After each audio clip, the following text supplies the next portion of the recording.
Welcome, everybody. I am Jesse Mogul, and thank you for joining us on the American Contingency Podcast. We are a united nationwide community of steadfast Americans ready for any challenge that comes our way.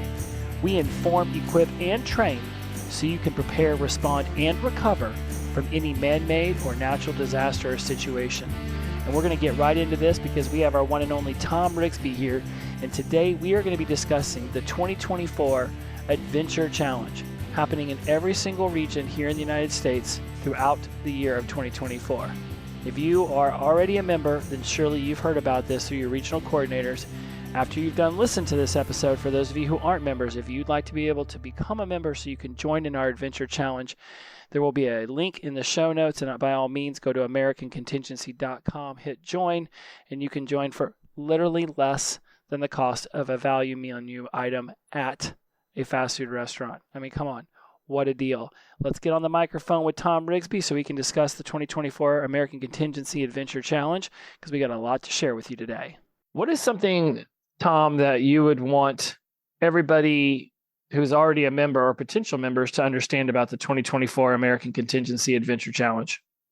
Yeah, I think there's three things. One is it's supposed to be fun, so let's have fun with it. It's a way to practice and demonstrate your proficiency in some of the skills that it takes to be better prepared. And it's a contest, but we do that to make it fun. So number one is have fun. Number two is everybody can participate. There is a way for everyone to participate. Whether you are a contestant, whether you are working on the course, you're station proctor, you are an actor, you are support, there's something for everybody to do, and everybody should participate. And number three kind of goes along with that. There's something for everyone, no matter what your skill level is. So even if you're just getting started, because you can choose to compete in a basic category, an intermediate category, or an advanced category. The tasks remain the same, but the conditions and the standards change a little bit to adapt it to your skill level. So no matter what your skill level is, everybody can participate. And even if you think you're an expert at all things, which may or may not be the case, that's where you find yourself, that I would encourage you to participate by teaching others what you already know. So literally everybody can participate, and I would love to see that happen. You had mentioned that there being different levels, right? So let's just go with beginner, intermediate, and advanced. Let's pull one of these out specifically so you can just paint a picture so everybody gets a feel for what it is you're saying when you do that. And I think a really fun one to run through would be building a fire. What would be the beginner to intermediate to advanced level of that? Sure. So everybody has the opportunity to carry, what you have on your person in a backpack as you go through the course. One of the tools that you should have in your pocket or in your backpack is a lighter. So if I am competing at the basic level, then I get to use whatever I have on me, which includes a lighter. So literally all I've got to do is know how to pile up, stack the fire and light it. It has to be self-sustained within 10 minutes, be able to put it out. And that's it. If you're at the basic level. If you're at the intermediate level, then we take a couple of things away from you, like you can't use a lighter, nothing with a sustained flame. So no lighter, no torch. You have to use a striker, a lens, something else to start the fire. Then the standard remains the same. So I have to have a self-sustaining fire within 10 minutes, and then at the end be able to put it out. And then if you're competing at the advanced level, all the materials around you are wet. I knew that. I don't even know if we've ever discussed that, but I had to assume that would be what the advanced one would be, because I feel like I got you at the beginner intermediate, but that advanced one, everything being wet and now trying to light it with a flint and steel, it just seems like it would be a very challenging ordeal. Well, if you don't have one of these, then you should have one of these, which is a little fire starting kit. And it's got like everything in there that you need. Excellent. I mean, and so that's kind of the point. Not only is this a practice and demonstration of proficiency with your skills, but it also will kind of demonstrate for you how some of the products or tools, all that kind of works together to help you be better prepared. There's so many of these on this list I want to run through, just give people an idea of the scope of this challenge and why it's going to be so beneficial to do. I mean, purifying water for drinking comes to mind. I literally have daydreams about what I would do to create water in a situation where it is not just already in a container for me.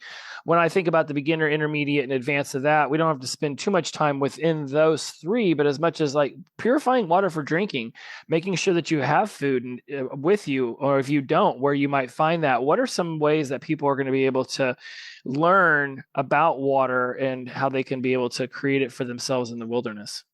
Again, at the beginner level, if you've got a Sawyer or a life straw in your backpack, you're good to go, right? Because you can, I think the standard is create a pint, or maybe it's a quart of clean drinking water.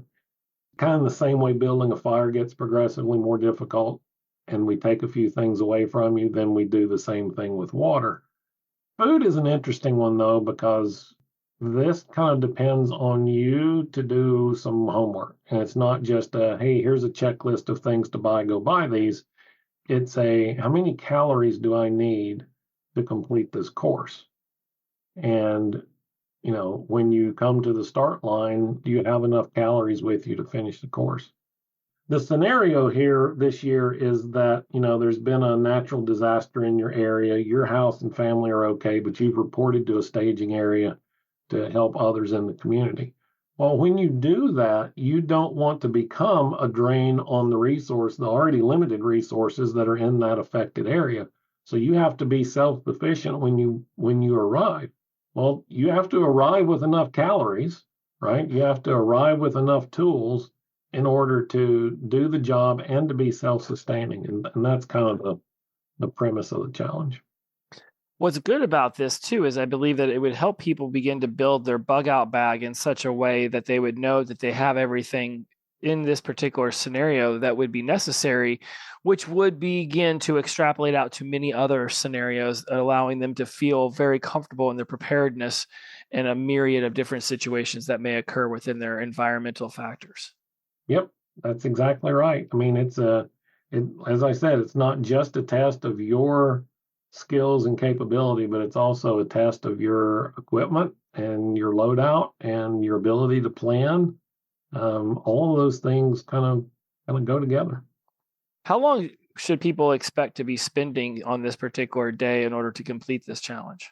Well, I think you should plan on being there the whole day. I know that. I figured that, but I'm talking hours here. Are we talking sunrise, sunset situation? No. I like in terms of how long it takes to run the course. I think 2 hours would be a long time. I mean, it might be around that 2 hour mark, but I mean, we want people to compete as individuals, as teams, and as families. And so, with that in mind, we don't want to make it a 10-mile hike. It's a movement around a different point. So there's some navigation and map reading that goes along with that. But we want the predominant amount of time to be spent on skills and demonstrating proficiency. But then there's also an opportunity to talk to the other contestants, to talk to the proctors at each one of the stations and learn something from that too. So, for example, after you finished at a station and you're done, you got your score, you can ask the proctor, hey, somebody been through here already today that did it better than me, had something better than me, had a better tool, had a better, loadout. And you can learn from that, just going through that process also. And the reverse of that's true also. Even if you are serving as a proctor or scorekeeper at a station or an actor at a station, you can learn from what the people that come through the course demonstrate. Yes. Right. So it's bi-directional learning and fun. I mean, I go back to the idea we want to make it fun. American Contingency at its core, when it was started, was about this getting off the couch and being more involved in the community, being your own first responder. And we have since continued to grow this out to this idea that we really want families to be involved, and we want kids of all ages to understand the importance of being prepared and how they could actually be of service to the family within these kind of disaster preparedness scenarios, rather than just being the one, carry my backpack, mom. How will families who sign up for this and participate together, be more united in the future, knowing that they have these skills that they have adapted together. It's like the development of any team. The team becomes stronger when they see that they can be interdependent upon one another, right? Kids kind of have this built-in idea that mom and dad they're here to protect me, they're here to take care of me. Any problem that I come up, they can handle. And I think it's really good for the kids to see that mom and dad need help sometimes. And to give the kids very specific tasks that they can help with, they can be responsible for. And you kind of mentioned carrying a backpack. Everybody should have their own backpack. I don't need to carry your stuff, right? You carry your stuff. There's some learning and mindset that goes on there, even with parents. As parents, we're like, let me get all the stuff together for my kids and find a bag so I can carry it. Well, let them do some of the work. Let them earn some of the benefit that comes from having those tools and supplies there. And, the kids can learn some independence in a controlled environment. And that kind of leads to this confidence, right? Anxiety and fear come from a lack of confidence, and confidence is earned through experience. So if we give the kids opportunities to experience this, earn this experience, they gain the confidence, and they're not so freaked out when things happen. There's like, oh, this is just like what we did at the camp out. They don't call it training. This is what we did at the camp out. Okay, I got this.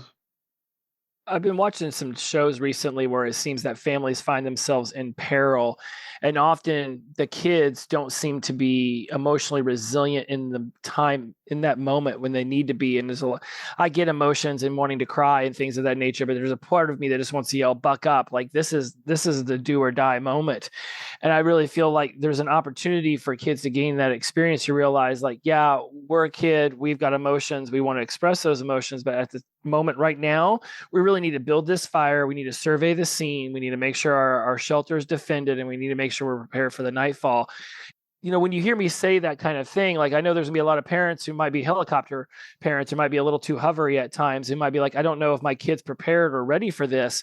I mean, is it now the time to put them in a situation where it's a controlled environment and they're able to learn from all these knowledgeable people around them? And honestly, when do you decide to teach the kid confidence, if not now? Right. No, 100%. I agree with that. And, we can go back to the building a fire example. If you're in this extremist situation and you're trying to get some form of shelter together, you're trying to get a fire started, it'd be really nice to say, kids, go get some kindling wood and some firewood. And they already know what to go get. They're not, what is that? Dad, is this one okay? Mom, what about this one? They just know what to do and they go get it. It's way more stressful on you in the moment, and it's way more stressful on them in the moment if, we're having to learn on the fly. Yeah. Let them learn, let them make mistakes in a controlled environment. So when you are in an uncontrolled environment, the mistakes cost a lot less. There's so many of these that seem like they intertwine, and whether the stations will be set up this way or not. When I look at situational awareness and we have a perform an expedient area study that seems to tie in really well with outdoor skills of constructing a field expedient shelter, which those two in themselves seem to tie in really well within the security and defense of being able to defend in an unfamiliar location. When you chose these, did you notice the similarities within them so that people really come out of this building an overall preparedness index for themselves? It's on purpose. An area study is just a field expedient area study. You can practice doing this when you stop to get gas, right? Instead of just standing there, you put the nozzle in the car and you clamp it down and you pull your phone out and you start doing your phone. Look around. How many other cars are there? How many people are at those cars? How many cars are empty? How many are, what are the entrances and exits? What's everybody doing? How many people are in the store? Anybody running out of the store? I mean, that might be a sign, right? Be aware of your surroundings. That plays into where you choose to build a shelter. It plays into how you defend yourself in an unfamiliar location. All of these things kind of play into an area study. Yeah, that unfamiliar location might be out in the woods somewhere, or it might be in the grocery store. We see a video here in the last week or two of a family. I think it was the mom and then the little girl, and then the dad was lagging behind. And, this guy runs up and tries to snatch the little girl and run off with her. Well, if it hadn't been for dad lagging behind, mom never would have seen it. I mean, that guy would have been 100 yards down the sidewalk before she saw what happened. Right. So these things happen kind of no matter what setting you're in. So the area study just teaches us to open our eyes and be aware. And defense is just, how would I defend or protect myself in this area, in this set of circumstances? I mean, here's a great example, right? When you get out of the car to put gas in the car, do you lock the door? No, but I know that you should, because that's how women can get their purses snatched from the other side. Now, That's how your car can be driven off. Well, mind you, too, my car, all the doors are locked. It locks itself. So other than the driver's side door that I'm literally standing next to, and I don't get on the phone, I have this whole thing where I literally just stand there and I look around, because I work with Amcon.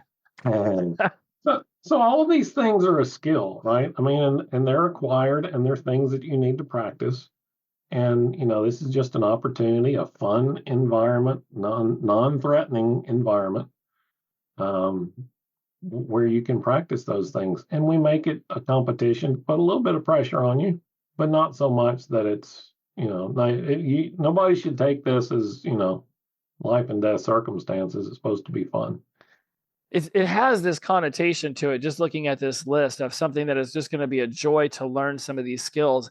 Another couple that I paired together was stopping bleeding and evacuating an injury. Spit that out 10 times. That's under medical, but then also you can pair it up with mobility, where you have movement with injuries, and also route planning, right? And this is something that a lot of people, we go hiking. Everybody loves to talk about how much they love the outdoors. Oh, let's go on a weekend hike. I mean, you can twist your ankle on like a 1% grade. This is not something that takes a lot. I mean, I watched somebody one time completely just fall on a sidewalk, just walking in normal weather conditions. So now you have an opportunity to learn how to stop bleeding, evacuate an injury, which I assume just means cleaning the injury out. Also being able to create a route that you could then move with those injuries to get yourself to some level of safety. Yeah, route planning is becoming a lost art. I mean, here you go, plan your route. They wouldn't know what to do. I need Siri, I need Google Maps or Waze or whatever. And even those, while those are good tools, and I look at all of those as tools, right? We should take advantage of the best tool that we have available. And if that's my GPS enabled phone, then great, I should use that. But if I don't have that, I shouldn't be completely lost. Right. Right. That's route planning. And I need to take into account who's with me. How are they going to be able to traverse this? If I'm doing this, if I'm running this course with my family, can they go up and over that hill? Or do we need to walk around that hill? Right. I mean, it's just learning how to take all of those things and really be thoughtful and mindful about what you do. And, I mean, bleeding control, I mean, we run into that all the time, whether it's, it's really wound management, right? I mean, it's how do you clean and dress something so it doesn't get infected? Or if you do have a serious injury, and we can step this up again based on skill level, but you have, a serious injury that can, I mean, we had not too long ago, well, a couple of months ago now, a hockey player that died from getting gashed with a skate, right? I mean, in a sport that we let 7, 8, 9, 10-year-olds play, you can die, right? For lack of bleeding control. Yeah. So, understanding it, and it kind of goes to the assessment, right? Being able to assess the situation and assess the severity of the situation is pretty important, because, it reminds me of our youngest daughter when she was little. fell and broke her arm, and my wife called me on the phone and said, I think she broke her arm. And I said, we'll see if she can move her fingers, right? If you break your arm, your forearm, I mean, you can move your fingers, but it hurts like an SOB, so you don't, right? Um, well, I mean, it's just learning how to do those assessments to figure out how bad and what the criticality of the moment is, and then preparing your response accordingly. I really like the route planning idea. When you were describing the idea of GPS and stuff, that's like chunked up really high. I was on a hiking trip not too long ago with a friend, and we were just gonna go up the backyard of my old place. And he's like, "Okay, what are we gonna do?" I'm like, "Well, let's look and see what the terrain and how it undulates and what kind of barriers we might have in front of us." He's like, "No, I thought we would just charge straight up the hill," and that's literally what he wanted to do. But then he would find himself in very uncomfortable situations trying to maneuver around rocks and boulders that I'm like, this is why I'm way over here, because I can look up a mountain and I can see, like that little kid from the Family Circus cartoon from the 80s where it's like he was going all over the place. I see the most attainable route up a mountain, and I don't think a lot of people even have that ability to look up a mountain and say, okay, this is where we should go because I see that one particular hurdle 500 yards ahead. Let's go ahead and start getting ourselves around that down here rather than finding ourselves 10 feet away from it. And then perhaps on, a very steep gradient, trying to maneuver around something that never needed to be in front of us to begin with. Right. I mean, that's one of the reasons why we need to get outside. But I also want to be really careful and clear, right? That these things can happen in the woods. They can happen in rural areas, suburban, urban, office buildings. The crisis moments happen everywhere, and our ability to be able to respond to them shouldn't be, so tightly bound to a location. It's like starting a fire. I mean, it's a great example of starting a fire. That seems to be the one we are gravitating toward. I go back to when this polar vortex dipped down into Houston, and people didn't know how to start a fire in their fireplace because it was for show, right? They had no supplies. They didn't know how to start it. They wouldn't know how to maintain it. So that fire doesn't necessarily have to be a campfire. I have watched people get confused on how to open their flue. Yeah. Yeah. So and that'll kill you. I mean, you mess that up, that can kill you. You will give yourself carbon monoxide poisoning in like 2 minutes. So in our fire, the way it works is if it doesn't hit a certain temperature until it reaches a certain temperature inside the fireplace, the way the wind comes down the chimney causes the smoke to want to come into the house. So we have to get it to a very, I don't know what the temperature is, but I know it's very specific because as soon as I hit it, the smoke goes directly up.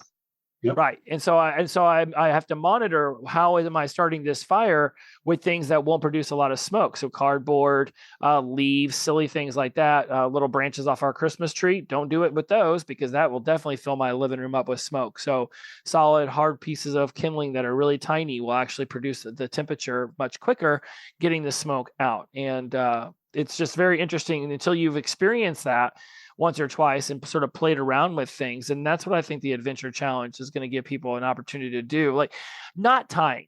My dad, we gave him a knot tying book for Christmas one time, and he sat there and off the top of his head knew like 20 different knots. And I saw somebody on a TV show the other day trying to tie a rope around a tree so they could use it to help everybody on this little situation in this scene pull themselves up this very steep mountain. And the TV show just completely blows over the fact that all of a sudden the rope is just tied to the tree. But I'm like, nobody would probably know how to take one long 30-foot piece of rope and get it around that tree and knot it correctly. It's not a shoelace. Ropes this thick, and I'm like 1.5 inches in diameter, do not tie like a shoelace. But yet there are knots that are specifically built in order to be able to achieve that directive. You just need to put yourself in those circumstances. It is a lot of times we say we want to get comfortable being uncomfortable. I don't necessarily look at it as being uncomfortable. I look at it as a learning opportunity. right? And so if I'm there and the task, and this is part of the reason why we publish these tasks early in the year, right? So people can look at them and they know what they're going to be tested on. And it's not all of these. We've selected about half of them, I think, that will actually be used, and we're keeping that list a secret. But these are all things that you can use. If you learn all of these skills, you will be better prepared. And next year we'll add some more items to it. We'll have a whole nother list and a whole nother scenario, and we'll run through, this whole thing again in a way. And my desire is that we do it in a way that's relevant to you and your environment. If you live in the suburbs and you work downtown and you don't even have a tent, man, doing a lot of this stuff out in the woods is not what's practical for you. It would be more practical to do this in a park. Kid fell off the monkey bars or something. You work through those scenarios and do all of the same things, learn all of the same skills, but practice it in a context that's relevant to you. One of the interesting things that I have noticed when I discuss this adventure challenge with my friends, associates, and just explaining to them what we're doing here at American Contingency is some of them will come back with, well, that just it seems embarrassing if I'm going to try to get my people in my neighborhood to all get together in the local park and we're going to teach each other how to set a child's broken forearm because they fell off the monkey bars. And there's this almost like they're creating this feeling of embarrassment and trying to learn these skills that, back in the day, our society was much more prone to just learning because we existed more outside and less on devices. What are your thoughts around those people who are creating that feeling of potential embarrassment, or I'm going to look weird, or all the neighbors are going to think my family's weird if we're all in the front yard practicing how to set a broken bone or start a fire or, figuring out bug out bags with everybody in the driveway? So I go back to the definition of weird or abnormal, right? If you're the only family in the neighborhood doing it, then by definition, you are abnormal, right? Because normal is to sit on the couch and wait for somebody else to come take care of you when bad things happen. It has to start somewhere. And I would rather be embarrassed than incapable of taking care of my family. To me, those are the two kind of polar extremes. If I'm too embarrassed to do this, then I have to accept the fact that if my kid falls in the yard and gashes their leg open and they got, this arterial bleed going on, even with a stellar response time of 7 minutes, she's going to bleed out before the fire department gets there. And I have to be okay with that. And That's I don't think, blunt, and I like a lot of parents are okay with that, but they don't put it into the proper context. It's like, oh, we'll just call the fire department, they'll come take care of it. Okay, I want you to go right now and look up the average response time of your fire department. And then I want you to understand that you have to be responsible until they get there. Right? Yeah, because in my county, it's a volunteer. It's right down the street. It's volunteer, but the firehouse is empty. I went over there one time and knocked on the door just to say hi, and nobody responded because there's no fire and they don't go. So imagine wherever they're at, they then have to get there. And even at the best response time, they still have lives. So you got to imagine 15 minutes to leave and get to the fire station and then another 7 minutes to get to my house. What am I going to do for those 21 minutes? Am I going to sit out in front of the house with a marshmallow and some graham crackers and chocolate and watch my entire life burn down? There's a chance that what I'm saying here comes across as harsh, but life is.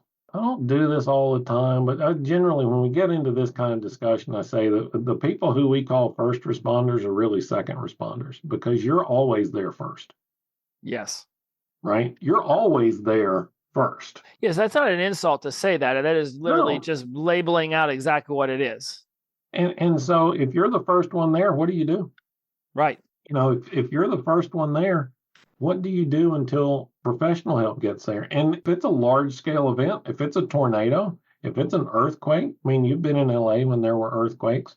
I've been around tornadoes. We've been around wildfires, hurricanes. How long does it take them to come get you? It can take a really long time. It does not take long at all for your body to give up on you. You can go 3 minutes without air, 3 days without water. Do you have a fire extinguisher in the kitchen? And if you do, then why do you? Well, in case there's a kitchen fire. It's like, right. Fire department's only 7 minutes away. On average in the United States, fire department's 7 minutes away. Well, your house can be fully involved in 7 minutes. Mm-hmm. And by the way, just because they get there in 7 minutes doesn't mean they're putting water on it in 7 minutes. Right? So if they arrive on the scene and they see flames, your house is lost. They're not putting that fire out in time to save the house. So, all of these things kind of lead us to this position where we have to understand what's possible from services, infrastructure and services, and what we have to be responsible for. And then learn those skills and be prepared. I might not be able to save my house, but I can get my family and the important things out of my house. And, at the end of the day, I can replace the house. Most of the things I can replace. I can't replace the people, right? So let's prioritize. Let's do the things we have to do to protect life, and then we can go to protecting property. Maybe by then we've got some professional help on the scene, or neighbors are showing up or something. But we can't just sit there and wring our hands and say, "Oh, what do we do now?" That's not going to get it done. I can tell how much you are into this conversation based off of your many examples and the emotional charge I see in your face right now. I want to get you out of here on this because I think we could turn this into a 3-hour-long conversation about preparedness, because we live in a society that seems to think that we are above the fray, that we don't exist in the same kind of environment that we always have. And I had this epiphany the other day watching some environmental show that the only thing that makes us think that we're more advanced than we were in 1955 or 1870. You know what it was? It was the 1883 and the 1923 shows on the Paramount Plus. And I watched this and I'm like, wow, they just went from going across the Oregon Trail and dysentery killing them. Right now, all of a sudden, just 40 years later, now they've got motor cars and, their electricity's coming and there's washer and dryers. And we think we're more advanced because we have this supercomputer in our pocket all the time. But anybody who's ever lost control of their vehicle at 30 miles an hour, or anybody who's ever slipped accidentally on a mountain and lost their footing, realizes how quickly we actually can lose control when we think we have control. That control is it is so limited. It's so finite. Have you ever lost, somebody go out there and lose control of your car at 30 miles an hour where the brakes aren't going to work. You're on ice. I promise you will feel like you're going 100 miles an hour towards that tree.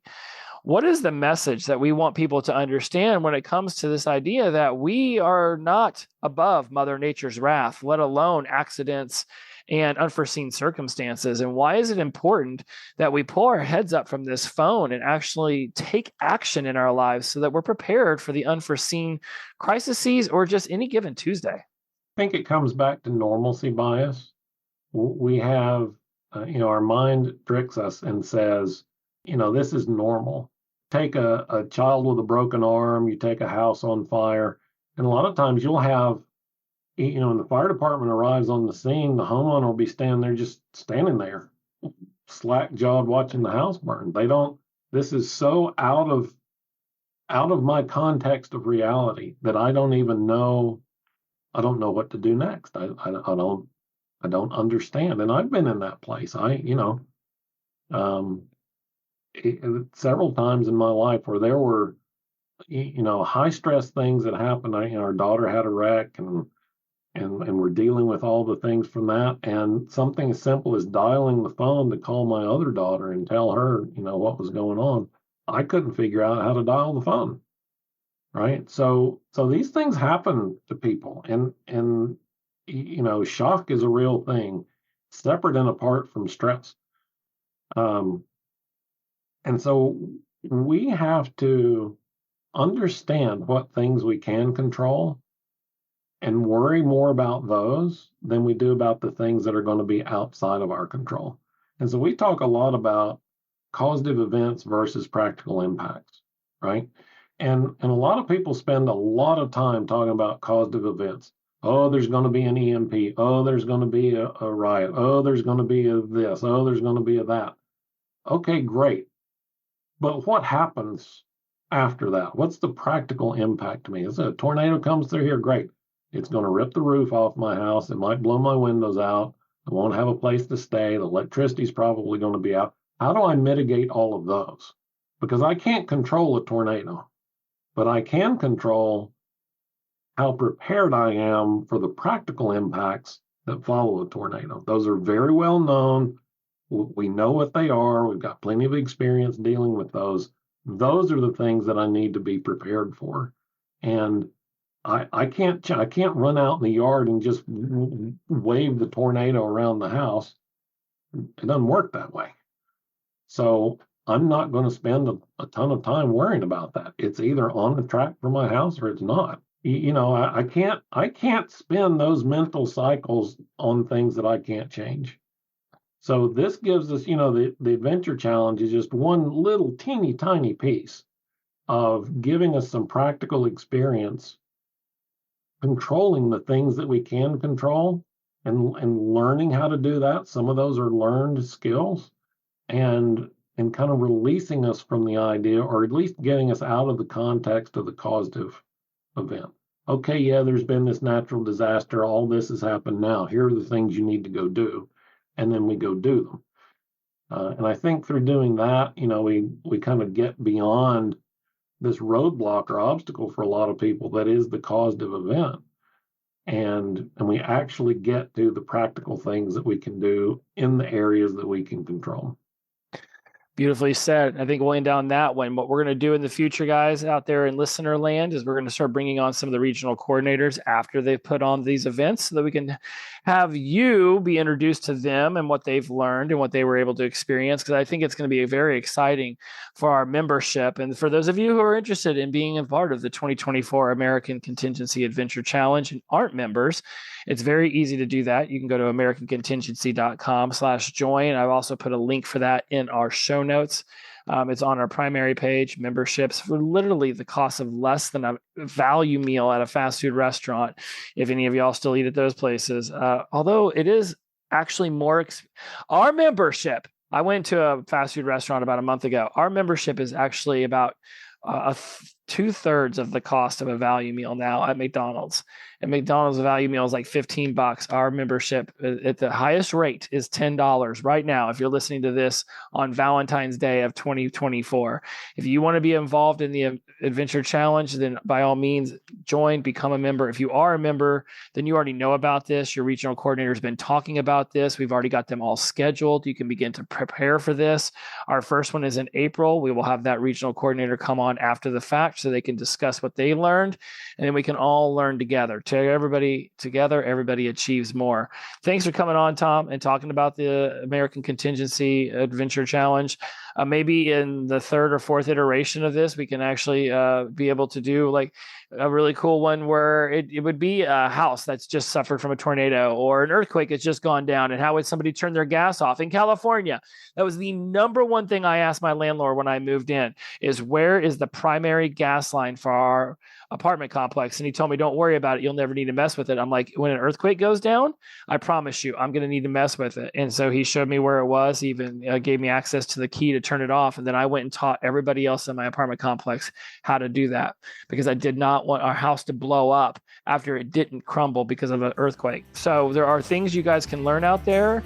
Please join the American Contingency, become a part of this Adventure Challenge. I can assure you it will help you grow, it will help you family, it will help you feel confident in the face of the storm. When you're ready to build the skills, the network, and the confidence to be ready for whatever comes next, join us at americancontingency.com. We're here when you're ready. We'll keep the fire going for you so you can find your way. Talk to you next time. Bye-bye.